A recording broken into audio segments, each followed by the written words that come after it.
Nu, zin tā, kā tur jārako. Viens, divi. Man puisis sauc Edgars. Wow.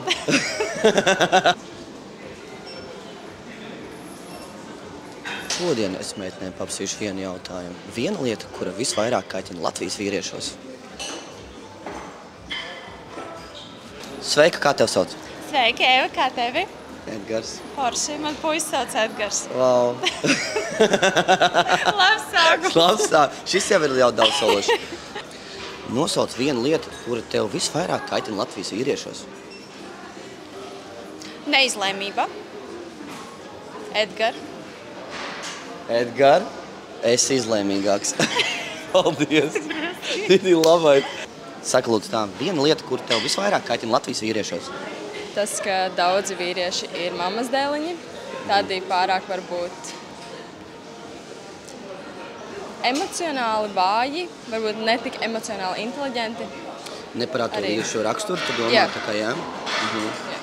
Nē, nu, protams, vīriešiem jābūt vīriešiem, protams. Jā. Paldies tev par atbildi. Ej padrokas. Paldies tev. Sveiks, meitenes. Kā jūs sauc? Anija. Anna. Kas jums visvairāk kaitina Latvijas vīriešos? Ļoti labs jautājums. Anna? Nē, Viena īstenībā lieta, kas tev vairāk kaitina. viena lieta, kas man visvairāk kaitina, ka viņi ir ļoti nepatstāvīgi, jo, ja salīdzina ar citām valstīm, tad Latvijā ļoti daudz vīriešu sagaida, ka sievietes visu izdara viņu vietā, uzstājas ēst, nomazgā traukus, un paši viņi neko nav gatavi piedāvāt pretī. Bet citās valstīs, man liekas, vīrieši ir atvērtāki darīt arī kaut ko no savas puses, ieguldītājs vairāk. Un no kurienes tev šāda informācija? Es redzu arī, kad es braucu, ceļoju kaut kur, es redzu, kāda ir attieksme no citiem tā kā vīriešiem un vispār kādi viņi ir. Arī ar kaut ārzemju draugi. Super. Kā jā.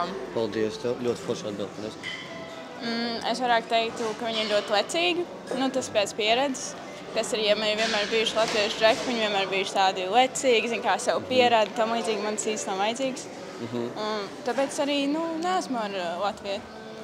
Tu esi ar ārzemju, tā kā puisi. Un kāds viņš ir? Kā Anna teica, jā, ļoti foršs un daudz atvērtāks. Un, zin kā, nav tik ļoti tas uzspies, ka man ir jābūt tādai un tādai. Nav tas tik, kā Anna teica, taisīt ēst, darīt visu priekš viņu. Tas ir, mēs esam partneri un mēs viens otram izpalīdzam no tā. Super. Jā. Paldies tev, super. Paldies, meitenes. Paldies.